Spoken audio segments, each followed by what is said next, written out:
Assalamu alaikum warahmatullah. Hope you will be fine. As you know that COVID-19 pandemic has impacted globally each and every individual and has brought this whole world halt. In this tough time, social distancing is the only way to prevent ourselves from this disease. So, in this tough time, the education system is suffering a lot.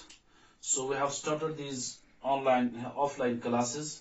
Hope you will get benefited from these classes.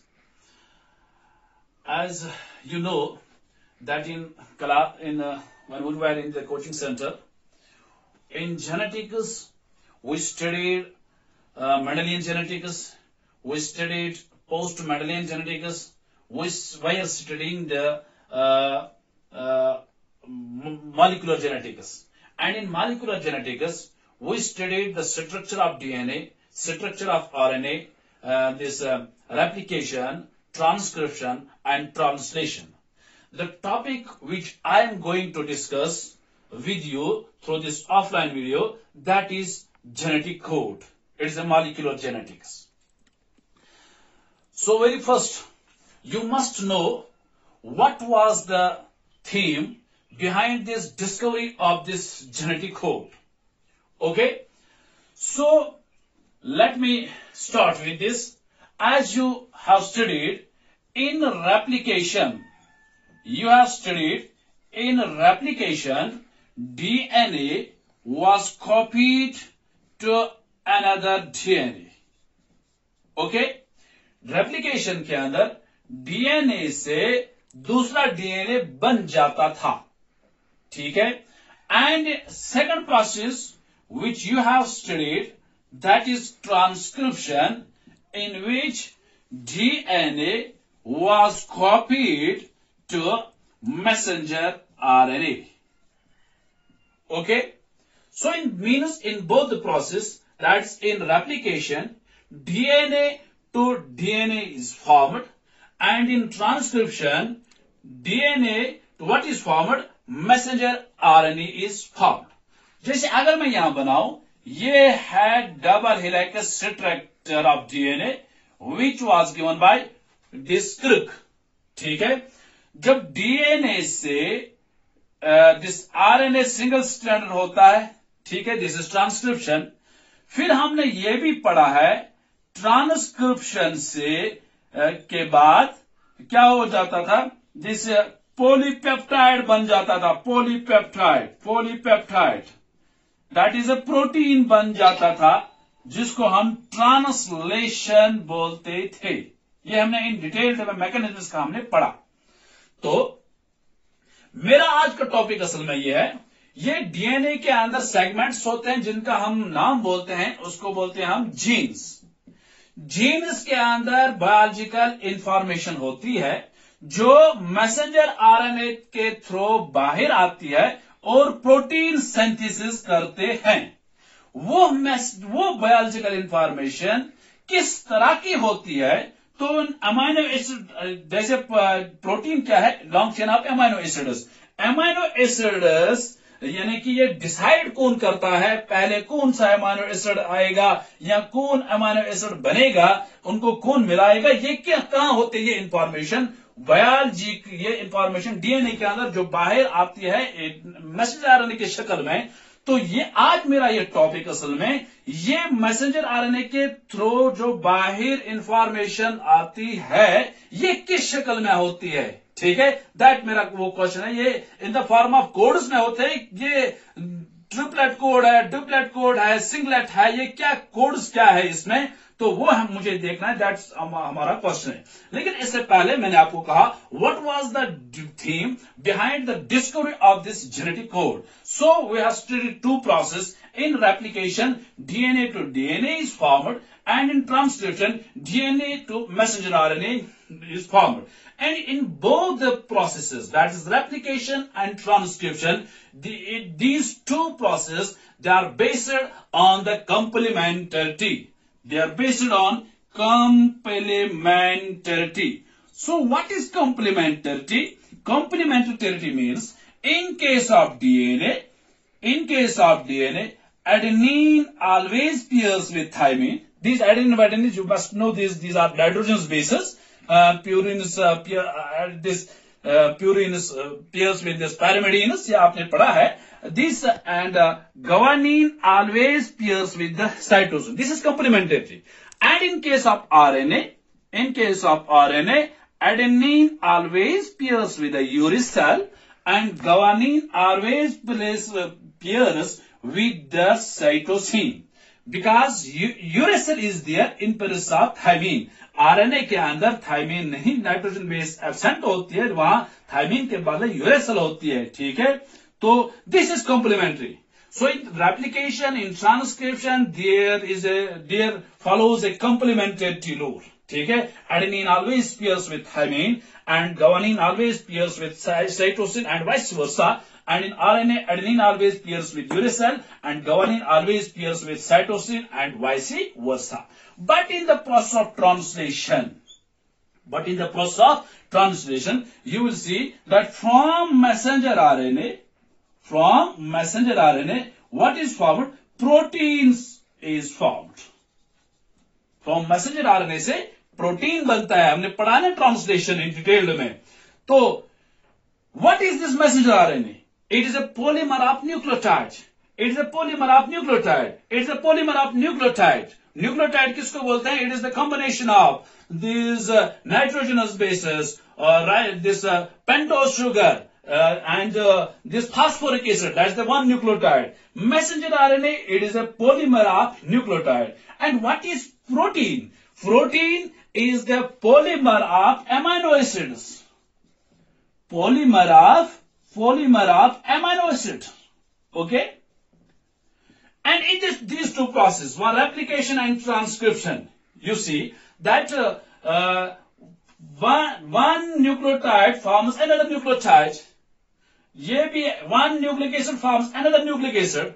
But in this process, यहाँ हम क्या आप देख रहे हैं translation में, messenger RNA से, that's polymer of nucleotide, one nucleotide से पॉलीमर ऑफ एमिनो एसिड बन जाता है. यहां मैंने कहा, यहां इन दो प्रोसेस में there is a complementarity, but in this translation there is no complementary. That complementary rule does not follows here in this translation process.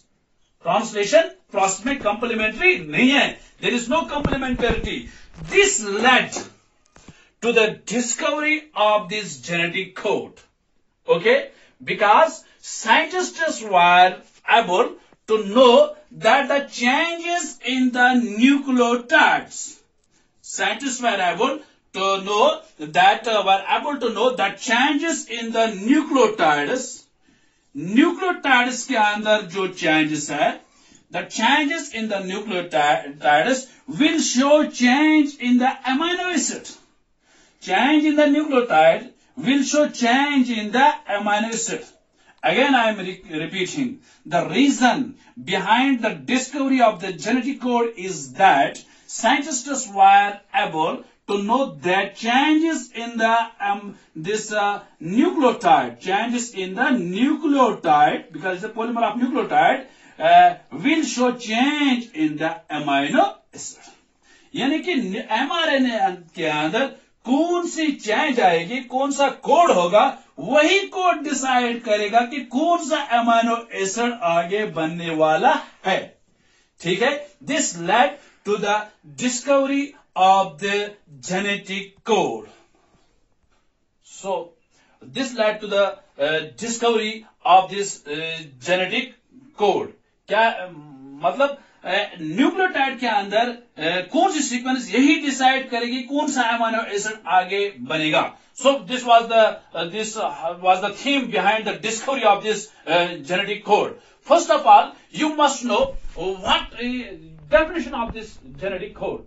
For genetic code, the first latest definition जो आजकल है, पहले आप एक definition ये है, relationship between the sequence of this amino acid and the sequence of nucleotide.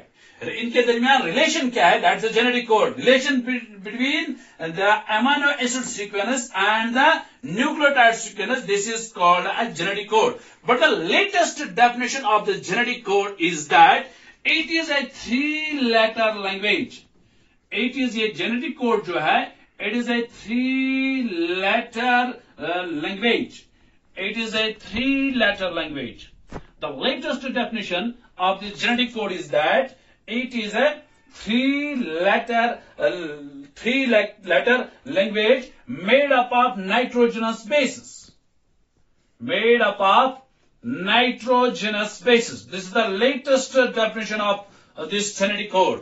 Earlier definition was that relationship between the sequence of amino acid and the sequence of messenger RNA. That is the genetic code, also genetic code. But the latest definition is that it is a 3-letter language made up of nitrogen base which is carrying information, which is carrying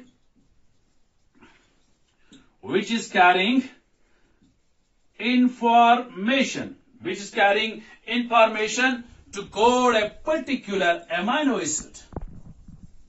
To code a particular amino acid.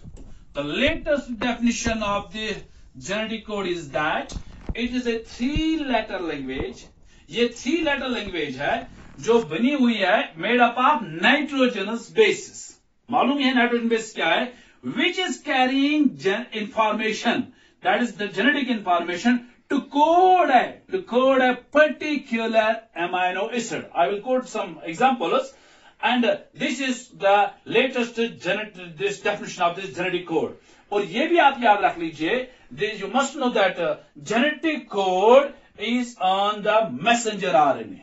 Genetic code is on messenger RNA. और यहां भी आप याद रख लीजिए, कभी हम code बोलते हैं, कभी कोडान बोलते हैं, कभी एंटी कोडान बोलते हैं. पहले भी मैंने शायद ट्रांसलेशन में आपको बताया, जब ये इंफॉर्मेशन हम बोलते हैं, बायोलॉजिकल इंफॉर्मेशन डीएनए के अंदर है, आप सिंपली बोले आप उसको कोड, जेनेटिक दिस कोड, ठीक है. लेकिन जो ही इंफॉर्मेशन जब मैसेंजर आरएनए पर पहुंचते हैं तो आप वहां बोल देंगे उसको कोडान. जब ये ट्रांसफर आरएनए पर होंगे तो then we call it as anti codon.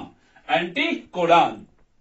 तो इसमें क्या है, अब all this genetic information that is present, this genetic information is present on the DNA, ठीक है, which is copied to messenger RNA, and messenger RNA will be using this information. RNA will be using this information for the synthesis of proteins. For the synthesis of proteins. Say foreign, अगर मैं बताऊं यहां example, से foreign, उसको मैं थोड़ा erase करता हूं पहले, तो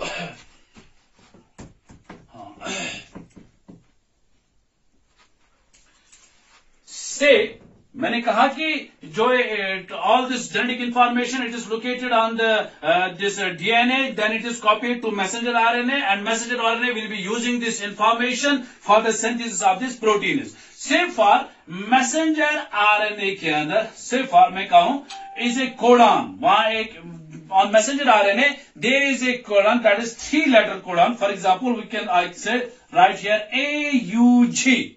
It is a 3-letter codon, 3-letter language, 3-letter. That means it's a codon. It code for a particular amino acid. This AUG is a codon. It code for a particular amino acid, that is methionine. ठीक है. इसी तरह अगर मैं कहूं GUG is a 3-letter language. It code for a particular amino acid, that is valine. ठीक है. This we can say that this is a 3-letter language. This is a 3-letter language, and there are about 20 amino acids. कितने amino acids? There are 20 amino acids. तो पहले मैं इन codes को बनाऊंगा. Let me just make this table of this genetic code. I will make a part of it because it is already given in the books. तो मैं आपको सिखाऊंगा कैसे ये 3 लेक्चर लैंग्वेजेस कैसे कोडॉन्स बनते हैं। ठीक है, तो ठीक है, तो 4 बेस हमारे पास होते हैं।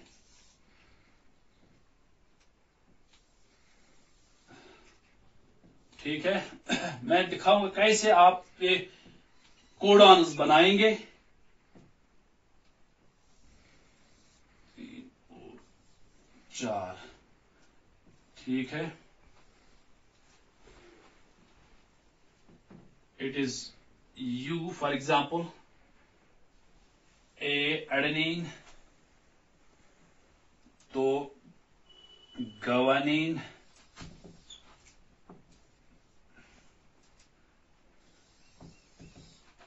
and this C, ठीक है। तो सेकंड लेटर ये होगा U, A, for example G, C, okay. तो थर्ड होगा U, A, G, C, इस तरह U, A, G, C, U, A, G, C, U, A, third letter A, G, C, इस तरह आप बना सकते हैं। This is first letter, second letter and third letter U, U, U, एक codon बना। इस तरह सेकंड U, U, इस तरह सेकंड U, U, A, इस तरह U, U, G, इस तरह U, U, C, हाँ यहां आए U, A, U, U, A, A, U, A, G, U, A, C, इस तरह से आप 64 कोडॉन्स आपको मिलेंगे। This is the triplet codon. तो इससे पहले अर्लियर ये बोलते थे, जैसे हमारे पास बेस कितने हैं, अब 4 बेसिस हैं, uracil, adenine, guanine, cytosine, for example. तो अर्ली टाइम्स में कह रहे थे कि आज जो हमारे पास तो जेनेटिक कोड है, याद रख लीजिए, it is triplet. It is triplet. Triplet का मतलब एक बेस 3 यानी कि एमाइनो एसिड बनाती है। ठीक है, तो पहले ये कहा करते थे दिस इज सिंगलेट। पहले अर्ली टाइम्स में बोलते थे genetic code is singlet.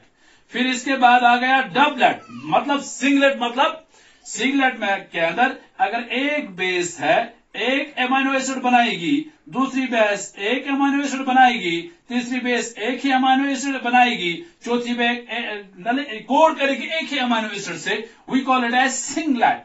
That mean मुझे बताइए कितने अमाइनो एसिड्स बनेंगे, तो 4 अमाइनो एसिड्स बनेंगे, क्योंकि 4 बेसिस हैं, it raised power 1, that mean 4 he amino acids बनेंगे। लेकिन अमाइनो एसिड्स कितने हैं, 20, that this singlet code was discarded.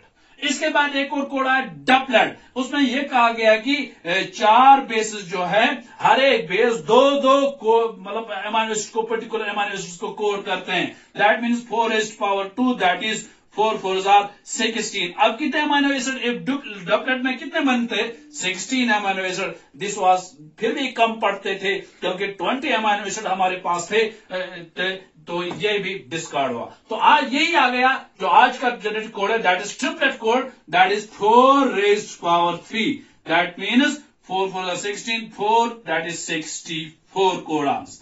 अब यहां आपको क्वेश्चन हो सकता है, अगर अमाइनो एसिड्स 20 ही है, इसके लिए भी हमारे पास आंसर है।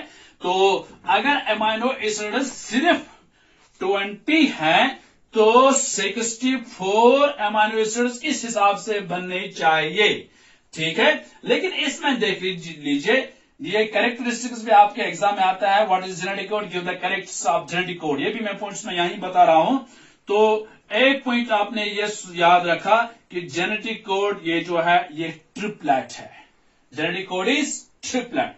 सेकंड पॉइंट आप याद रख लीजिए, इन 64 कोडॉन्स में, 64 कोडॉन्स के अंदर 3 कोडॉन्स जिनको आपने याद रखना है, UAA1, UAG second, and UGA third. These three codons are called as stop codons. जब हमने ट्रांसलेशन पढ़ी तो मैकेनिज्म ऑफ ट्रांसलेशन, तो मैंने वहां आपको बताया था, ये जब ये मैकेनिज्म शुरू हो रहा था, अमीनो एसिड्स टीआरएनए पिक कर रहा था, ठीक है, तो लास्ट पर जो बनता गया पी साइड ई साइड वगैरह, तो ये कोड्स आते हैं तो वो उन स्टॉप करते हैं ट्रांसलेशन को.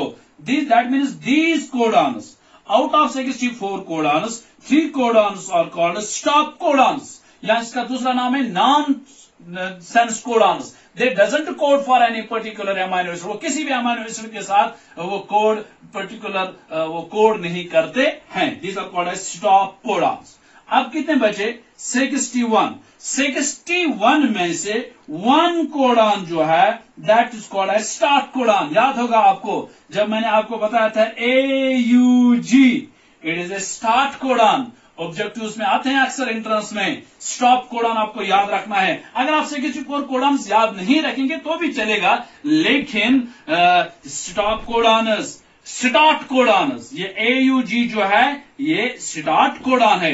ये किसको कोड करता है? याद रख लीजिए, स्टार्ट को AUG, it codes for a particular amino acid that is called as methionine. That's called as methionine. It codes for a particular amino that's called as methionine.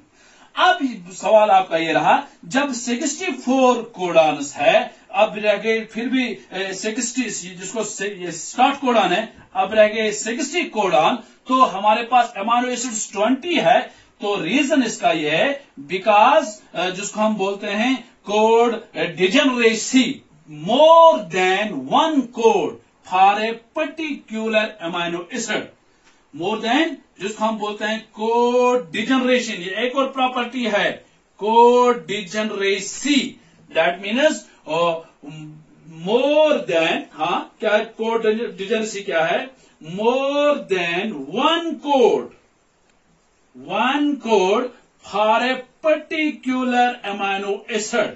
Particular amino acid के लिए एक से नहीं, दो से ज्यादा code, more than 2 codes for a particular amino. जैसे हमारे पास एक सीरीन अमीनो एसिड है, उसको कोड करते हैं 6 कोडॉन्स. कितने? 6 कोडॉन्स. जैसे UCC second, UCA third, UCG fourth, AGU, ठीक है, AGC.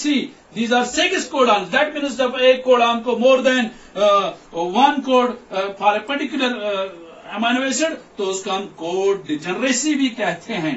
तो आप अगर आपको कैरेक्टरिस्टिक्स लिखने हैं तो आप लिख सकते हैं, first character this genetic code, it is triplet code, ठीक है. सेकंड पॉइंट आप लिख सकते हैं, there is a code degeneracy, genetic code is there is a code degeneracy, ठीक है. थर्ड पॉइंट आप लिख सकते हैं, this code genetic code they are commaless, they are commaless. Genetic code they are comma-less. They are comma-less.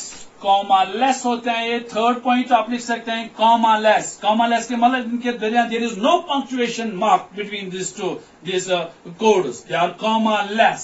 जैसे आपको पढ़ना है, अगर ये मैं कहूं ये जिस RNA है, यहाँ कोड है, यहाँ कोड ACUG, मिसाल GA, उनका ऐसे ही पढ़ना हुआ तो कॉमा नहीं, they R comma less, they R comma less. And ये भी आप पॉइंट याद रख लीजिए, this genetic code is universal. आम पॉइंट है, दिस इज यूनिवर्सल. यार, क्योंकि यूनिवर्सल का मतलब कि तमाम लिविंग ऑर्गेनिज्म्स के अंदर, चाहे ह्यूमन बीइंग्स होंगे, बैक्टीरिया होंगे, जो भी लिविंग ऑर्गेनिज्म होगा, यहां वहां जो फॉर एग्जाम्पल ये AUG मिथ्योनिन के लिए कोड करता है, ये हर एक ऑर्गेनिज्म में ये कोड करेगा. ये नहीं है कि बैक्टीरिया के अंदर DNA है, वहां ये AUG किसी और अमीनो एसिड को कोड करेगा. That means this genetic code is universal, but there is an exception in case of, as we've seen in mitochondria, there is a little bit exception. Mitochondria के अंदर अपना DNA होता है, जिसको हम semi autonomous organelle भी बोलते हैं, ठीक है। तो वहां जो प्रोटीन सिंथेसिस वो कुछ डिफरेंट टाइप की होती है, बाकी ये जो प्रोटीन सिंथेसिस वो सेम तमाम लिविंग ऑर्गेनिज्म में होती है। That is genetic code, it is universal. And इस तरह it is genetic code is non overlapping. Overlap means this वहां मिक्सिंग नहीं होती है, मिक्सिंग। जैसे हमारे पास भी मैं कह रहा था, ये है UC, फॉर एग्जाम्पल ये या यही मैं लिखूं ACGACU वगैरह, तो ऐसे आप नहीं लिख सकते हैं ACG, ठीक है। फिर इसी को रिपीट करेंगे CGG, तो आप ओवरलैप कर रहे हैं, ये ओवरलैपिंग नहीं कर रहे हैं। तो लिखना है ये कोड ACG, एक कोड GAC, दूसरा कोड, ठीक है। That means this not, this genetic code is not overlapping. There is no overlapping in this genetic code. Hope you have got this topic. In next video we will move this with next topic. Thank you very much.